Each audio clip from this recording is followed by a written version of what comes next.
Salve, salve, aluna e aluno. Quem é que está aqui na área? O professor Aprígio, fazendo aquela perguntinha básica. Tem aluno aí? Eu espero que sim. Dito isso, abra essa imagem aí, por favor, produção, para que esse aluno possa se apropriar. Fica aí, porque a gente vai para o nosso próximo slide para que esse aluno possa se apropriar da temática da nossa aula de hoje, que é uma temática muito relevante. A biologia da dor. Pense num tema importante, tem tudo a ver com a nossa capacidade de autopreservação e de sobrevivência. Sentir dor faz toda a diferença, é importante. A experiência da dor faz toda a diferença para a gente estar aqui como uma espécie bem sucedida. Então, vamos ao que interessa agora, que é o objetivo, que é compreender que a experiência da dor, é interessante que ela é sensitiva e emocional, de caráter desagradável, associada ou relacionada à lesão real ou potencial. Guarda esse nome, ó. Real e potencial dos tecidos. Cada indivíduo aprende a utilizar esse termo através das suas experiências anteriores. Então, volta aqui comigo. Pensou em dor, pensou em autopreservação, pensou. Nós somos seres que precisamos sentir dor. Evolutivamente, a dor foi um mecanismo usado biologicamente para garantir a nossa sobrevivência. Porque sentir dor é uma experiência que garante a gente entender que algo de errado está acontecendo com o nosso organismo. E que se precisa mobilizar energia, se precisa ter um comportamento para justamente entender por que você está sentindo dor. Tanto no sentido, como fala ali no texto, real ou potencial da dor. Tanto nessa perspectiva sensitiva como emocional. Então, qual é o grande objetivo dessa aula de hoje? É te tirar do reino da necessidade para o reino da liberdade. Então, vamos para o nosso primeiro isso. Como funciona a dor? Então, dentro de uma perspectiva neurobiológica, então você vai ter ali, ó, chama a atenção de vocês aqui, ó. Volta aqui comigo rapidinho, por favor, produção, para que esse aluno possa categorizar de forma inteligível esse saber, para que ele saia do reino da necessidade para o reino da liberdade. É entender que aqui você vai ter os neurônios noceptor ou noceptores. Esses neurônios, eles vão ser, vamos dizer assim, é aquele que seria, vamos dizer assim, a porta de entrada para essa sensação da dor, para depois você ter aquela concepção, ou melhor, aquela percepção do que é a dor. Então, preste atenção. Então, a partir desses neurônios noceptores, vai se caminhando isso para a medula espinhal. Abre essa imagem aí, por favor, produção. Da medula espinhal, você vai perceber que vai para o tálamo. Então, quando chega lá na região talâmica, a gente começa a ter essa sensação da dor.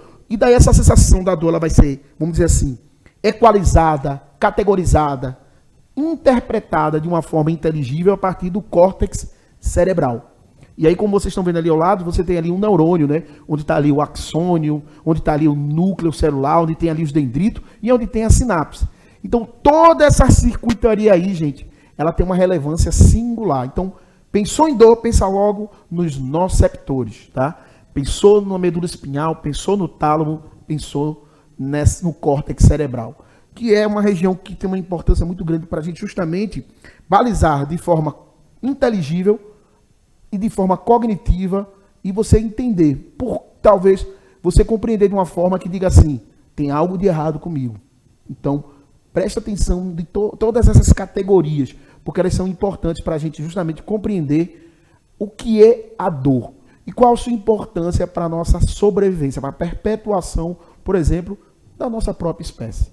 E aí, vamos fortalecer esses saberes. Então, mais uma vez, reforçando a ideia do circuito da dor, né? Você tem os receptores sensoriais, que é os noceptores, né? Responde a estímulos potencialmente prejudiciais, enviando um impulso para a medula espinal, como a gente falou, depois para o tálamo e para o córtex pré-frontal. Então essa imagem aí ela é muito clara. Vocês estão vendo ali aquela pessoa ali, ó, lesão do tecido devido àquele brochezinho ali entrando no dedão do pé, a célula nervosa, vocês estão vendo ali o corpo celular dos noceptores, o impulso que vai para a sensação transversal da medula espinal, que se projeta para o tálamo e que vai lá para o cérebro, principalmente para uma região chamada do córtex pré-frontal.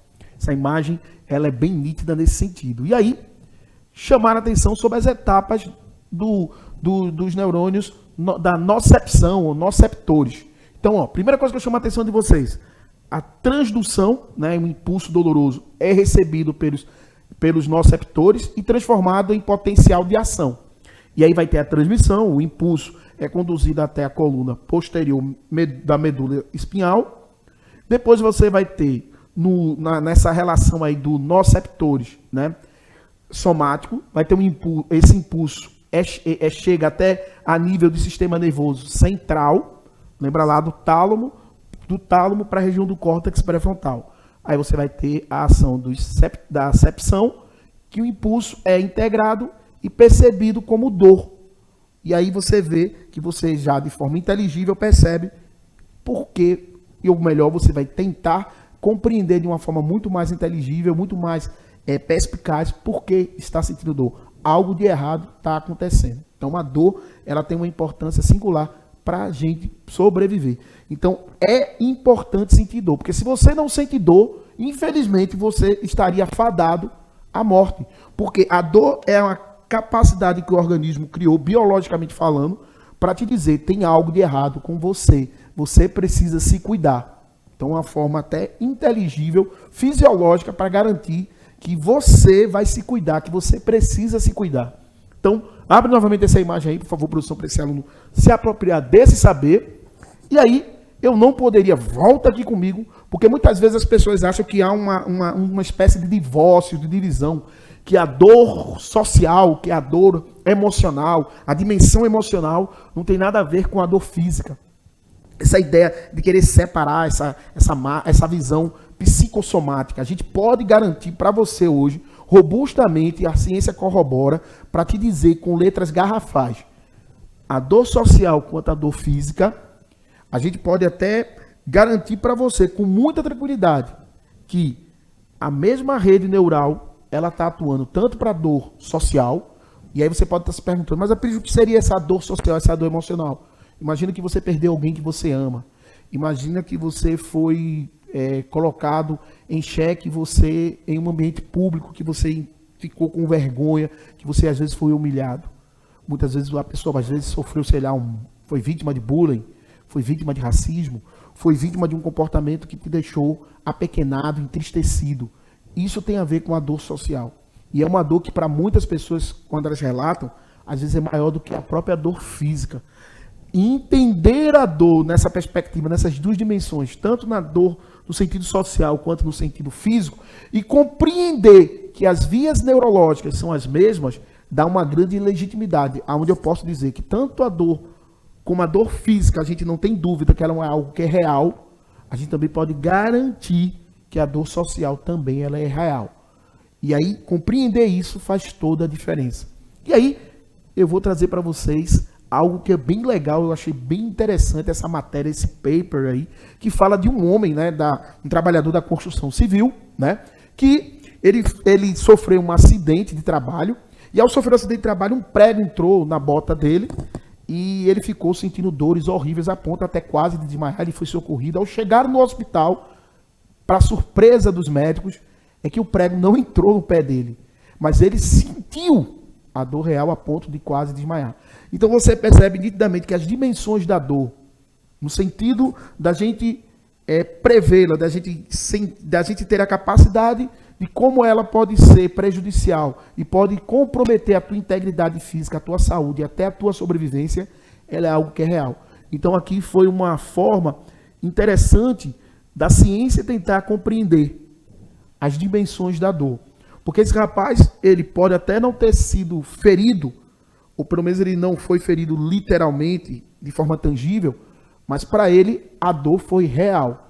Então, a partir desse evento, foi uma possibilidade de tentar entender quais são as vias neurológicas, quais são as áreas do cérebro que estariam associadas à angústia da dor.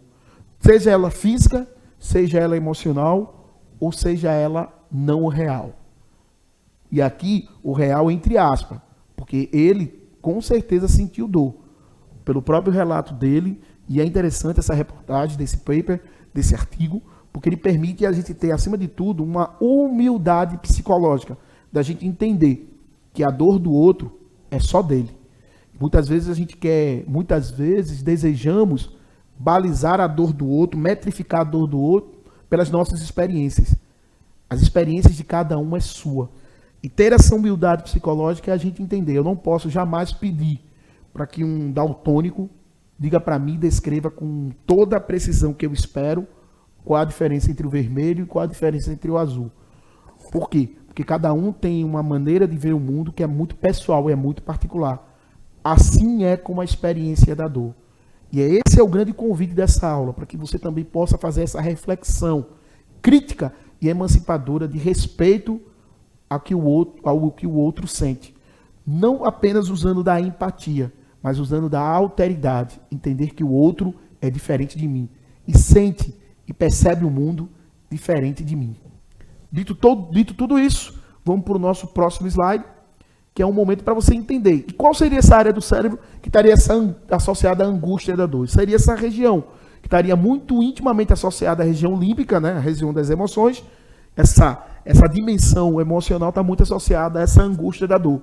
Essa região que vocês estão vendo aqui, volta aqui comigo, por favor, produção. Principalmente aqui num tonzinho meio amarelado, é chamado de giro do cíngulo anterior dorsal. Essa região estaria associada à angústia da dor, tanto física quanto à dor emocional, à dor social. Então, na hora que você pensar tanto na dor social quanto na dor física, qual é a área do cérebro que estaria ativada? A partir dessas neuroimagens, que estaria vascularizada, neurovascularizada, seria o giro do cíngulo anterior dorsal. Veja que informação relevante e importante para justamente tirar do reino da necessidade para o reino da liberdade. E você pode dizer com letras garrafais, pequeno monstrinho e monstrinha do meu coração, que a dor física, assim também como a dor social, ela é legítima, ela é real e ela é personalizada, ela é sua. E você tem que ter essa consciência, acima de tudo, para ter humildade psicológica. E aí, claro, vamos para aquele momento também que eu acho que é importante a gente chamar a atenção, mais uma vez com relação a essa dor, não poderia deixar de falar sobre a dor fantasma. Geralmente, pessoas que amputam membros superiores e inferiores manifestam de forma legítima que existem, continuam sentindo esses órgãos, continuam sentindo essas estruturas que foram amputadas, que foram perdidas, e continuam sentindo dor. E aí eu vou pedir para a produção abrir a imagem, porque a dor fantasma é uma dor muito real. Não tem nada de imaginação. Que acomete, gente, que acontece em cerca de 90% dos indivíduos que passam pela amputação de alguma parte do corpo. Queimam, formigam. E é interessante a gente entender, até manifestam coceira, desconforto. Pacientes relatam todas essas características. Então, mais uma vez, chama a atenção de vocês. Como a dor é algo extremamente complexo e é algo que nos faz ter a preocupação de entender que a dor é algo muito pessoal. É uma experiência genuinamente única e apenas sua. Somente sua. Existe essa notoriedade, existe essa grande importância da gente chamar a atenção de vocês com relação a isso. E aí, claro, a gente não poderia deixar de falar nesse momento que é muito fofo, muito importante, que é o momento você precisa saber. E aí você pode estar se perguntando, Aprígio, o que é que eu preciso saber? Você precisa saber um pouquinho mais sobre uma síndrome, a síndrome da insensibilidade congênita à dor, também conhecida como analgesia congênita. Volta aqui comigo, por favor, produção. Que danado seria isso? Seria pessoas que teriam a incapacidade de sentir dor. What's new? Peraí, Aprígio. Uma pessoa que não sente dor, isso então deve ser muito massa. Nem tão assim. Por quê? Lembra que a gente disse que a dor é importante para garantir a nossa sobrevivência? Imagina uma pessoa com a síndrome da insensibilidade congênita à dor, ou analgesia congênita, tivesse uma infecção, por exemplo, uma apendicite. Essa pessoa possivelmente poderia ter o seu apêndice estrangulado, a ponto de chegar a uma infecção generalizada, uma sepsemia e a óbito. Essa pessoa poderia levar um corte, ter uma lesão, uma infecção, não sentiria dor? Tá. Mas a dor, lembra que ela é um grande garantidor para dizer que tem algo de errado com você e que você precisa se cuidar? Então a dor é uma experiência relevante para o quê? Para garantir a nossa sobrevivência. Então, não é tão vantagem. Sim, pode-se dizer que é vantagem no sentido de que a ciência pode estudar quais seriam os mecanismos neurológicos, quais seriam as funções neurológicas, fisiológicas que fazem com que a gente sinta dor e a gente compreender isso melhor, pode criar terapias, pode criar ações para mitigar problemas de pessoas que têm dores crônicas, pessoas que às vezes têm até que fazer algum tipo de intervenção a nível de giro do símbolo anterior dorsal. Então, todas essas informações são de uma relevância muito, mas muito importante. Então, dito tudo isso, já vou pedir para a produção apresentar aí as nossas referências bibliográficas. Abre essa imagem aí. Isso, perfeito, produção. Por favor, produção, volta aqui com o tio Aprígio. Já desejando a todos vocês um ótimo dia, agradecendo pela atenção, porque esse ambiente aqui só existe por causa de você. Estudante, só existe por causa de você. Aluna e aluno. Dito isso, agradeço a produção, como sempre, de uma generosidade, de uma gentileza gigantesca. Claro, não podia aqui de registrar a importância da professora Bárbara, como sempre, essa gigante, que é uma grande mediadora de relevância para que esse ambiente seja um ambiente de inclusão. Como diria Cervantes, nós não viemos aqui para construir muros, mas sim para construir pontes. Por favor, produção, abra essa imagem aí. Fui!